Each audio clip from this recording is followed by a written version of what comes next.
Hello and welcome back. My name is Kabira and this is my YouTube channel, Kabira Speaks. Okay, guys, gals, and everybody, today I'm going to be talking about my sexuality.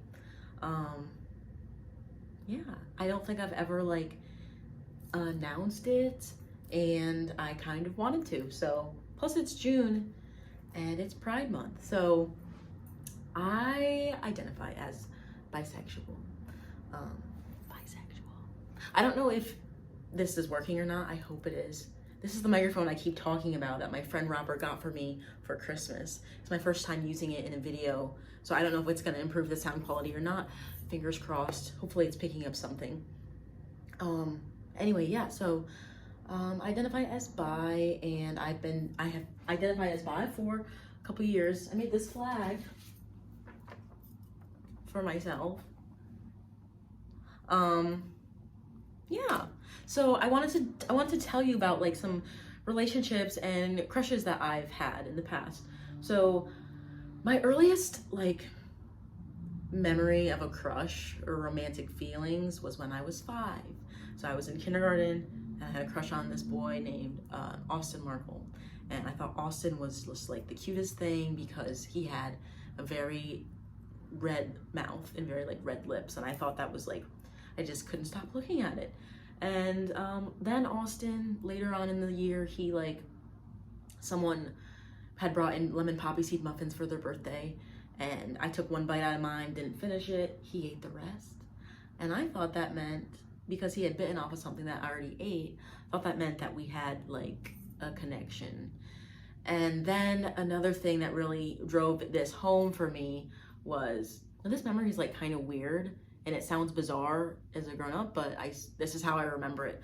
So Austin had gotten both chicken pox and pink eye, double pink eye, and he had come with his mom to pick something up from school. I don't know why he would have been at school in that condition, but the memory I have is him coming in and all of my classmates being like, "It's a monster!" and making fun of him. And there I was, and I did not make fun of him. And I still liked him, even though his appearance was hideous. But yeah, Austin never liked me back. Anyway, so then I had a crush on first grade, let me think. So I always had a crush on someone every single year. And it was typically one person for the entire school year. First grade was this kid named, it was either Devin, Jevin, or Kevin. I can't remember, but he had red hair. And I liked him because he bought me walkie-talkies for Christmas. And I thought that was a really badass gift. Thought he really knew me well enough to know I would love walkie-talkies. To this day, I probably would like walkie-talkies. Second grade, Brandon Bump. I like Brandon Bump because he had everyone sort of knew that Brandon had a lot of stuff going on, and I thought, I don't know why, but that just made me feel connected to him. So I had a crush on him. Third grade, I want to say Blake Nielsen. Fourth grade, now so far these are all people who are in my same grade, okay? Fourth grade, I'm thinking Doug Weinman. Doug was someone who was a year above me, and he rode my school bus, so that's how we knew each other. I liked Doug because he was very funny. Very, very funny. Still is. And fifth grade, might have gone back to Blake. Might have gone back to Blake Nielsen. Something to know is that none of these boys liked me back, ever. Actually, I was the person that people would kind of make fun of, say, "Oh, Kabira, Jamie likes you," as a joke. Haha, very funny. It wasn't funny, it hurt my feelings. But the first YouTube video I ever made was called I Was the Only Black Kid, because I was the only black kid for quite a long time. And I've always felt maybe that sort of has something to do with it. Maybe people they say kids don't know racism, but I don't really know. All I know is that nobody liked me. Anyway, 6th grade was a game changer because, so I had been going to this tiny ass school for kindergarten to 5th grade. And then in 6th grade, there was a merger. So my tiny little school merged with another one and another one and another one. And we were suddenly all in the same building. So because I had been going to school with the same kids for so long, this was like super exciting. And I got a crush on the very first day of school. And I will never forget the first day I looked into Martin Johnson's eyes. Okay, he sat in front of me and he turned around and I was like, beautiful, that person is beautiful. And something that was interesting about Martin is that we had chemistry. Martin's probably the first person that I ever like had an actual like chemistry with. And even though I've always had like such crappy self-esteem, I could tell, I mean, it wasn't immediately like the first day of school, but like I could just tell that like we were vibing. The thing about Martin is he was like a lot more advanced than I was. So I was raised in a very like sheltered and religious household, and I had never done anything with anybody. Hang on, I think I have a visitor. False alarm, not for me. Anyway, so I had never done anything with anyone. I mean, up until this point, no one had ever expressed any attraction towards me whatsoever. And like all of that stuff just made me incredibly nervous. And actually I had a purity ring probably around this time. My parents and I sat down and we agreed I would not have sex until I was married, and I got a ring that said true love waits, and I vowed that I would not have sex until I was married. But a lot of the kids who were in my grade had already started to like explore and experiment with things like that, as kids do. That's totally normal. But yeah, I knew Martin was like way ahead of me because, you know, even though we were in a merged and bigger school, it was still a pretty small school. So like if Jake fingered somebody on Friday, we all knew about it by Saturday. You know, like everyone knew everybody else's business. And so I never shot my shot.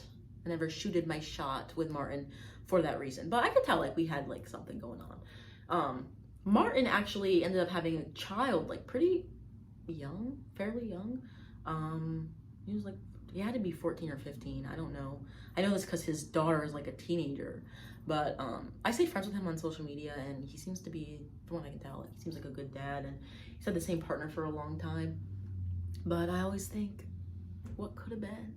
I always think that he's truly the one that got away. He's truly the one that got away. Anyway, another thing that happened in that same year, so I had that, and then also I eventually got my first boyfriend.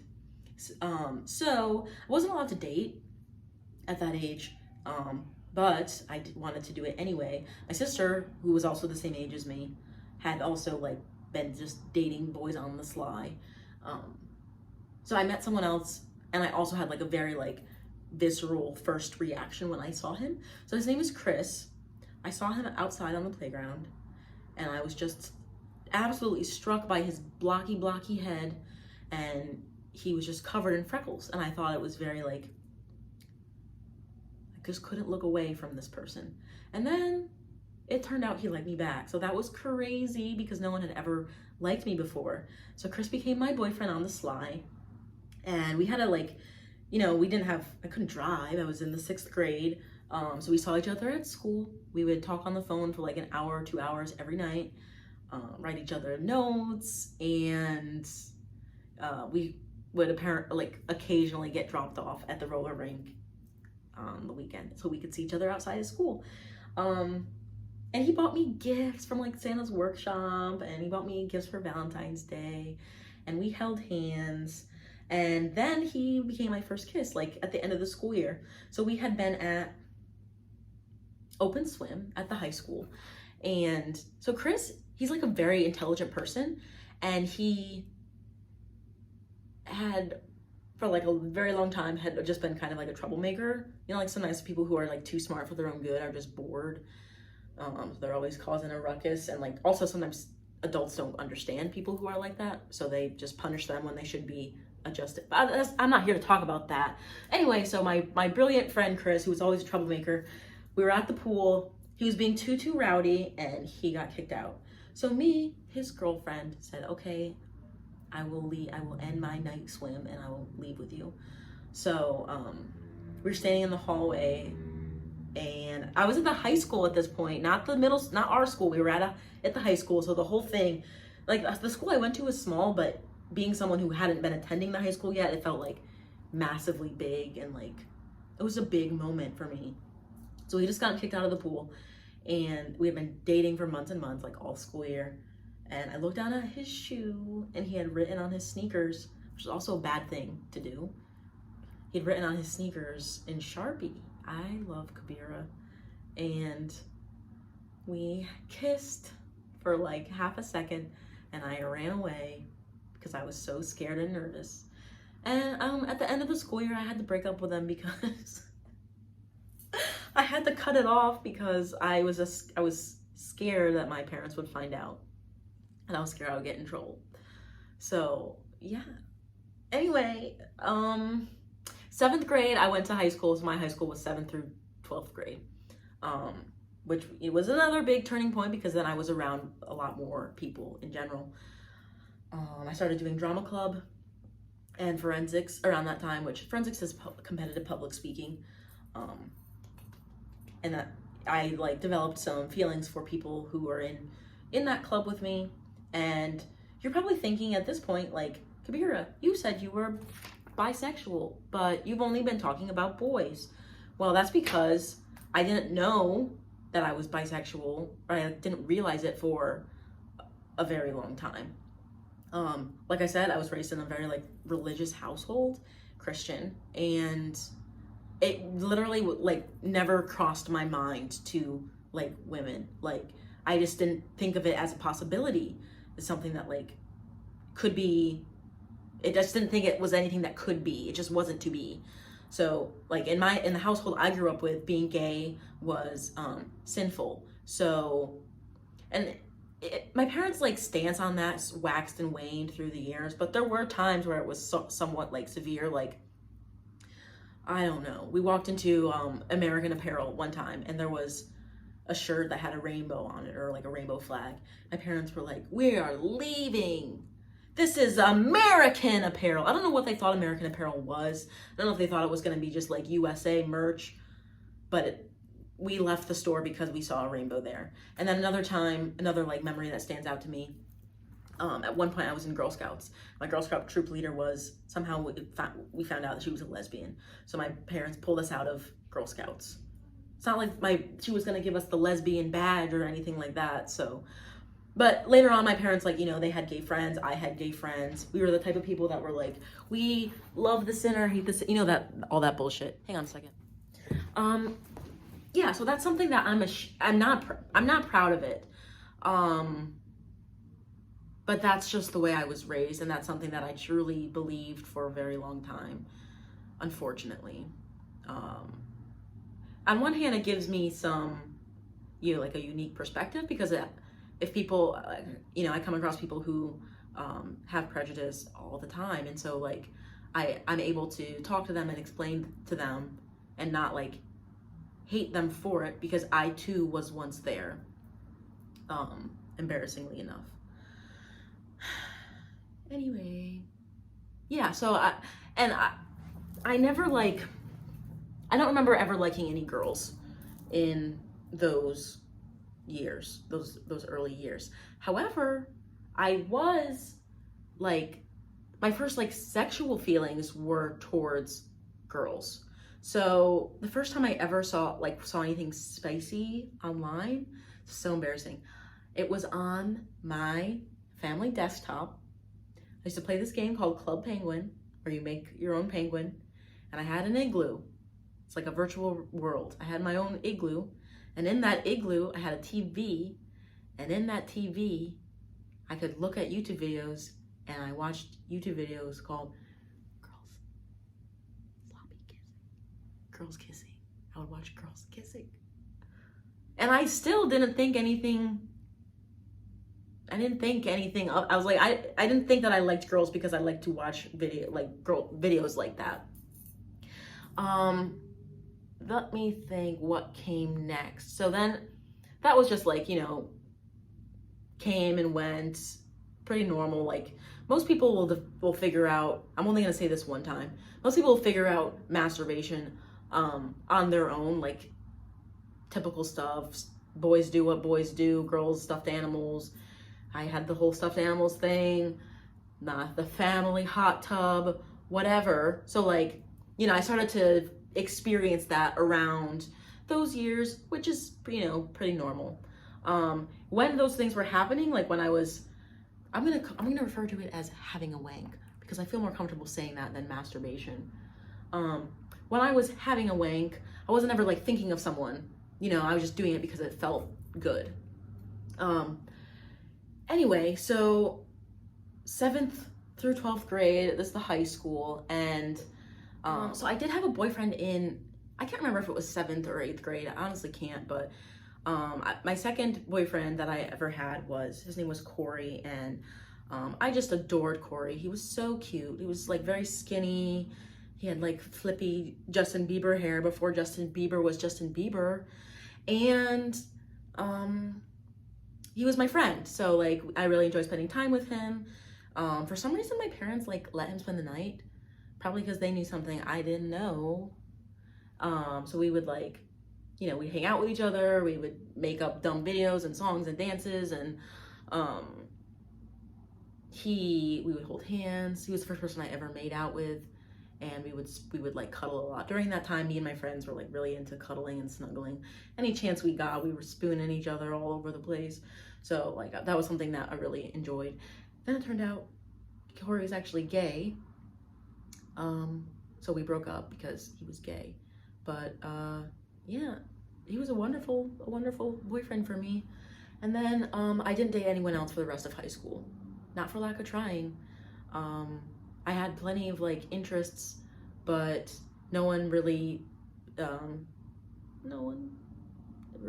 one reciprocated my feelings. So I ended up getting a crush on someone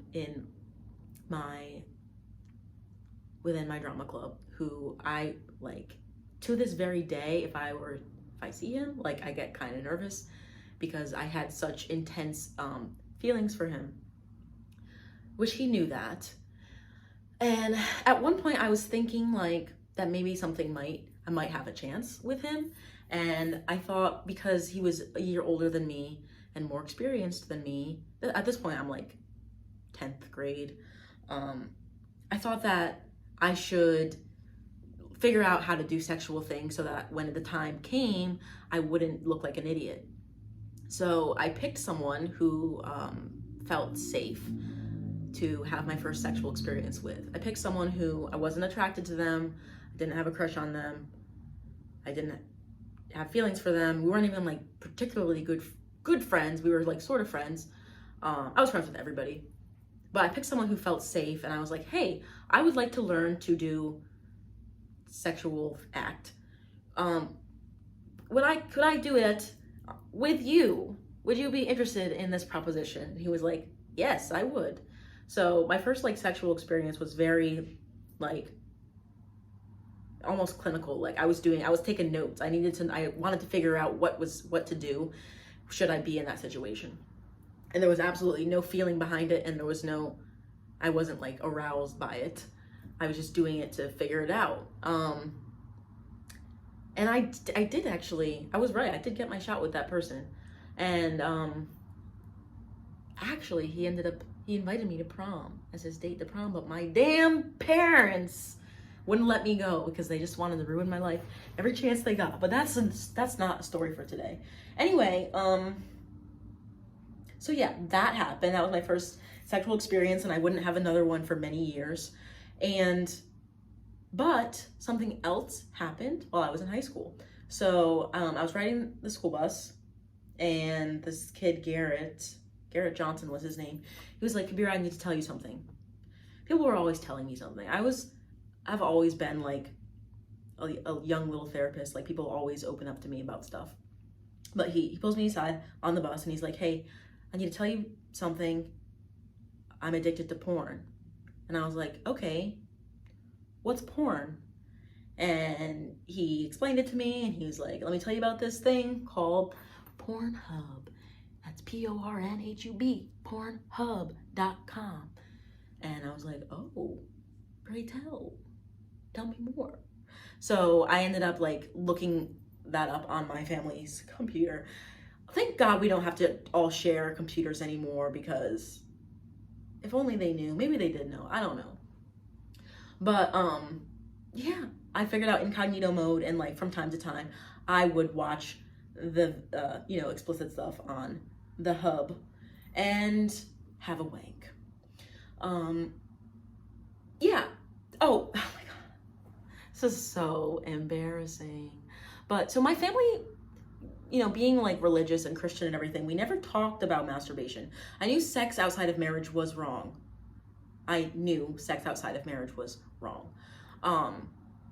But it was never, no one ever said anything about touching yourself.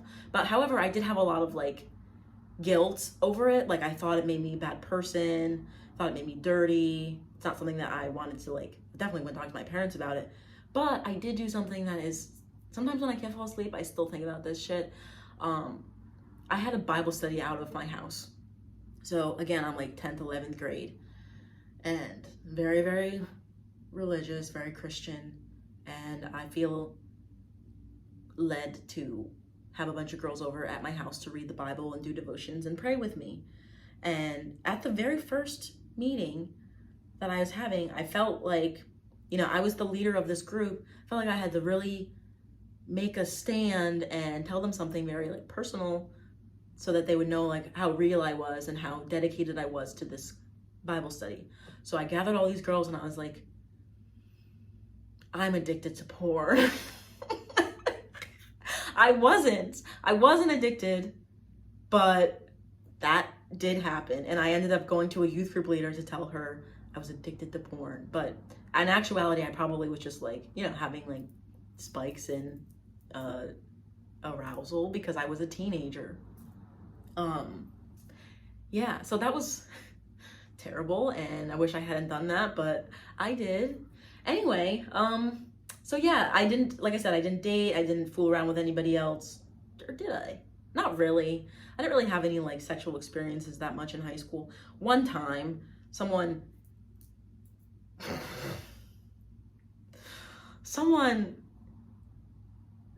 I don't need to tell you that. Okay, no, I will tell you. My first time that someone ever like digitally penetrated me, I had a tampon in. And also the entire time I was like, what the fuck is happening? Horrible. So I don't know why sex is so hard to talk about. I'm an adult, I'm a grown up, and I'm allowed to have sex or not have sex, but still it's like, I don't know, it's so ingrained in us to feel bad about something that's natural. Anyway, so I ended up getting a serious boyfriend after I had graduated high school. The reason I told you so much about Chris, my first kiss and first boy who ever liked me, is because that's gonna come up later.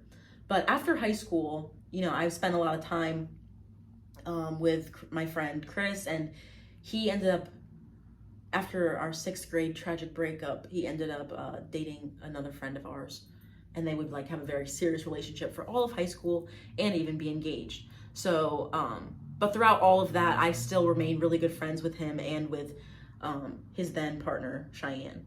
And we spent so much time together, and like they let me sleep in their bed with them, and like we would go out and hang out and all that fun stuff. Then I got a boyfriend of my own. We would like do double dates, and at this point I'm still Christian and I'm still hellbound and determined to not have sex. But my boyfriend is like Dominic. My first like real serious relationship was like pressuring me a lot, and so each time we would be intimate, he would like just kind of push me a little bit further and a little bit further, and it got to the point where I was like, well, I basically am not even a virgin anymore, so what does it even matter? My first time I ever had sex, it was very anticlimactic. I was like, this is sex? This is what is the big thing that everyone is like telling me I'm going to hell for? It seemed very it just wasn't what I expected. Didn't hurt, there was no fireworks. It was just like, it is what it was, what it was. I was kind of like just waiting for it to be done. And then so Dominic and I were together for like 2 years. Then I was sexually assaulted. I was R-worded when I was in college. And then I went to grad school and I got a Tinder, and I had like some Tindery hookups. And then I met Pete, who I would date on and off for like the next 2 to 4 years. And yeah, and I think you're probably still wondering, like, bitch, it's been 20 minutes. When do you get to the part where you're bi? Well, so yes, I'll get to that now, I think. So I'm sorry if this is kind of all over the place. Coming to this conclusion has been all over the place for me. So I hadn't had any romantic feelings for girls, and I think that is probably because of being raised in a religious household. But I remember like my mom would get like the Victoria's Secret catalog, and my dad would be like, I'm gonna take this catalog to the bathroom with me. So I would like take it and I would look at it. Or there was a scene in Men in Black where the alien comes out and she like gobbles somebody up and then like takes their body and walks away in like either her bra and underwear or like a sexy outfit. And I remember like I would just rewind it and I would just watch it because I was like, there's something about this that I like, but I don't know what it is. But anyway, I guess like there wasn't any big moment where it finally clicked, like, oh, you're not just like looking at girls and liking it because for no reason. You're looking at it and liking it because you like girls. So I guess it was probably like college-ish, tail end of college, where I started to like realize that. However, I thought for a long time that I was bisexual and hetero-romantic. I thought I only had like physical feelings for girls, but I think a lot of that is just heteronormativity. Like, I never, the movies we see, it's changing, but the movies I grew up watching, it was always like a man and a woman. I always imagined myself with a husband and having a child with someone who would have a father. Like, I just always imagined that. So it was interesting for my mind to start to imagine other things. And that is even more recent. But the first time I ever slept with a woman, I was like, I'm gay. I had thoughts and feelings, but like the first time I ever did it, it was like, wow. So that is like a lot better, like a lot better than with what I've had so far. And that was with someone who I like really love and trust. And it's, I'm not gonna say who, but it's one of my good friends. Anyway, so that happened, but I didn't have, like, women make me very, very nervous. I don't know how to talk to girls, and like, I've had casual sex with men. I've had casual sex with women with a man present. I've never like just hooked up with a woman, just me and her. And that's because I get nervous around them and I don't know what to do. And so like I'm used to having someone else kind of like take the lead. And so having a third person there, like a guy, like, even though I'd probably rather just be with her only, I've like my early like sexual experiences with women always had a guy there because he was like moving things along. You know how guys are. He was moving things along in a way that I didn't know how to do. I went on a date with someone who is non-binary. Oh, hang on, I have a visitor. I went on a date with someone non-binary and it didn't work out because they were like younger than me and we were in different places. And also at that point I'm still like figuring it out.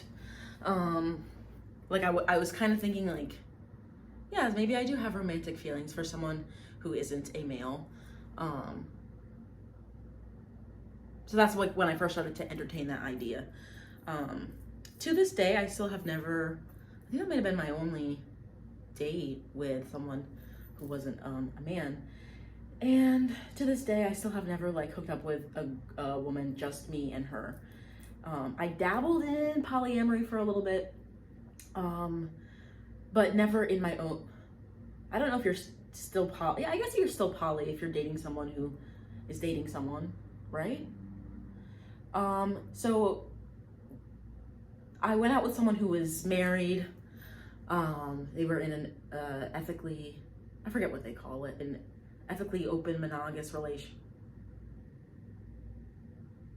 Ethically open non-monogamous relationship. Ethically non-monogamous. I forget. There's a bunch of different words for different things. I went out with someone who was married, went on a date with a couple.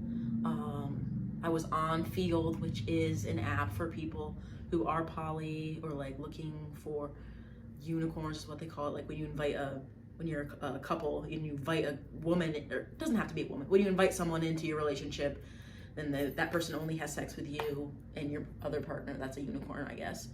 So I was on like that app as a single woman, and you know, I say I dabbled because I think what I was looking for I wasn't finding. I wanted to have, I still don't think I would mind like having two partners, but what ended up happening is I feel like it was like you, the third person, are coming in to enhance our sexual relationship, and I did not like that.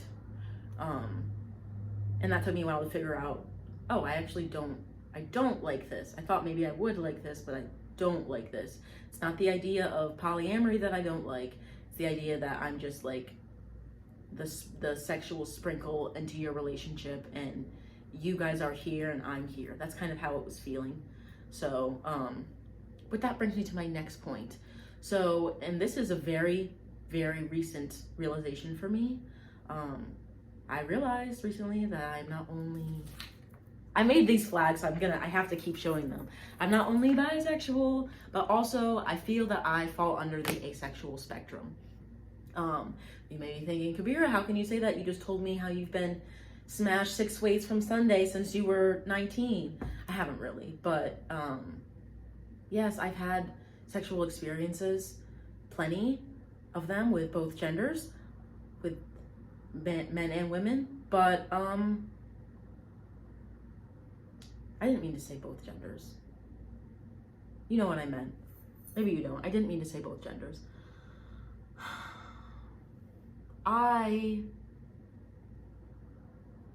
Even though I've had sex, plenty of sex, in relationships, out of relationships, with friends, with strangers, I feel I fall under the asexual spectrum because I do not feel that I am purely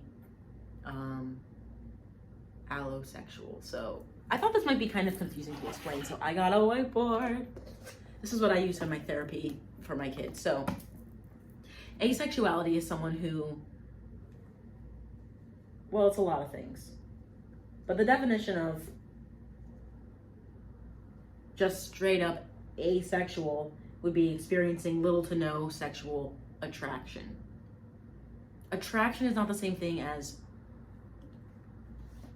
arousal. Attraction is not the same thing as romance. There's all sorts of different types of attraction. But anyway, so you can be on this side, like everything. This is a spectrum. So you can be over here, asexual, little to no sexual attraction, or you can be on this side, which is allosexual. Allosexual is just the other side of the spectrum. You do experience sexual attraction. And I don't want to say like normal, because what is normal or not normal? But anyway, so there's sexual attraction, no sexual attraction, and I feel that I fall somewhere like in the middle. I don't know how far in the middle I feel. I don't know how close I am to this or to here. All I know is I don't really feel like this is me. And when I read about this recently, I was like, that actually is something I hadn't considered, and it makes a lot of sense for me. So I have another flag. However, what I just described for you, this is the asexual flag, but what I feel like is something called greysexual. This is not the greysexual flag, but greysexual is underneath the asexual umbrella. So the asexual umbrella, or the asexual flag, you know, has different colors that represent different things, and this one is me here, gray.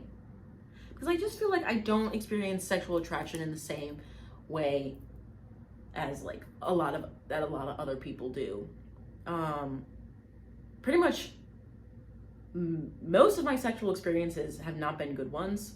It hasn't been something that I enjoyed, something that I kind of, in my mind, I was like just waiting for it to be done, or I was doing it to please someone else, or I was doing it because I thought it was expected of me, or I was doing it, a lot of it is part of like my people-pleasing nature. And then in relationships, you know, I've had sex in relationships that, like, you know, it was a good way to express intimacy and affection for each other. And like there were times in those instances where it was okay. And like I can experience sexual pleasure, for sure I can, as evidenced by like having a wank. But that just is completely different, I guess. Like those two things are just very different in my mind.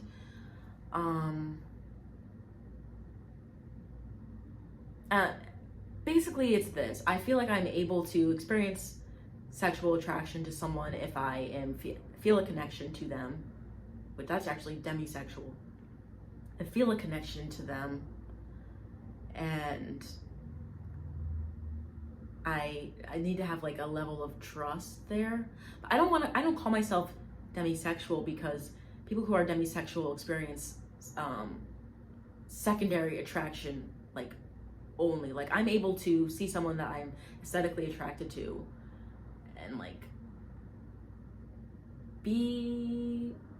think about them in that way before we have an emotional connection. I would definitely prefer that to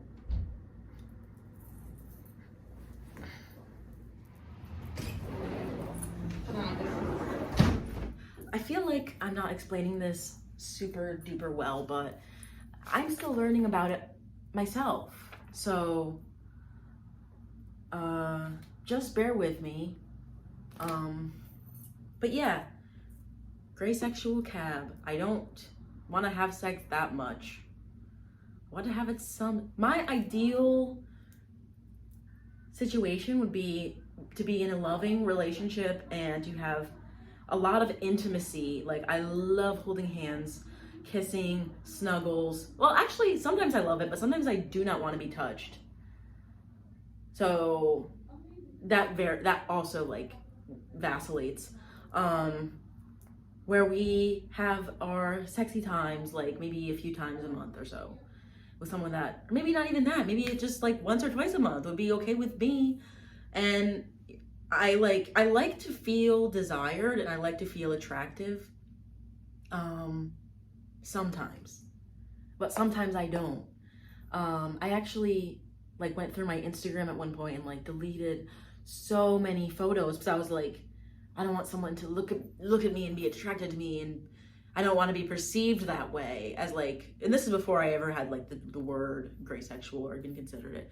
But like I did do that. I went through my Instagram and deleted any picture that I thought was like too attractive, because I suddenly just felt like all uncomfortable having people see me as attractive. Isn't that weird? I don't know, dude. I don't know what's going up here sometimes.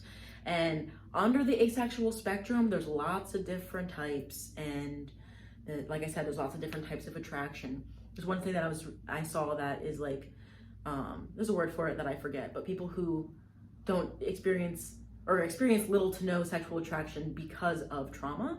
I don't know if the trauma that I experienced in college kind of maybe like switched up my orientation, or if this is how I innately was before then, or I don't know if it will change. I'm not sure. Now, I have had a few like casual sexual encounters that didn't make me feel like shit. One of them was with, this is why I went into so much detail about him earlier. One of them was with one of my best friends, Chris. My first kiss, the first boy who ever told me I was beautiful. We've remained friends for years, and like we've had a healthy, like casual, I don't know if it's casual. We've had a healthy like sexual relationship with each other when we're both single.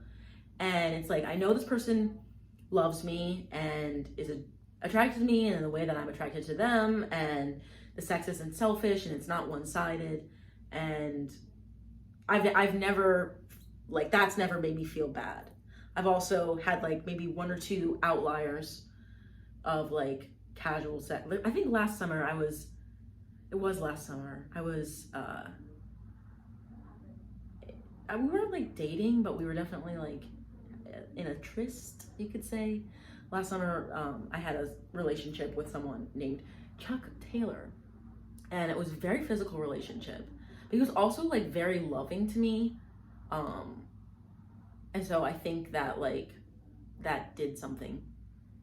I don't know, but that was definitely an exception, because otherwise I don't feel like very interested in sex. And that actually was one of my more recent YouTube videos. I was editing it and I was like, wait a minute, that's kind of interesting, because I was talking about sex and how much I don't like it and how terrible my sex life has been. I mean, maybe it'll get better once I hit 30 or something, but I don't know. I am fully willing to accept the fact that I may, and I feel that I am greysexual. Meaning I experience like a limited sexual attraction. And my libido waxes and wanes. I feel like I have a normal to low libido probably. I still will indulge in a wank, like maybe for a few days in a row, once a month or so. So like libido and sexual attraction are not the same thing. And like sometimes people who are asexual may choose to have sex for like the physical pleasure, or for their partner's sake, or to have a baby.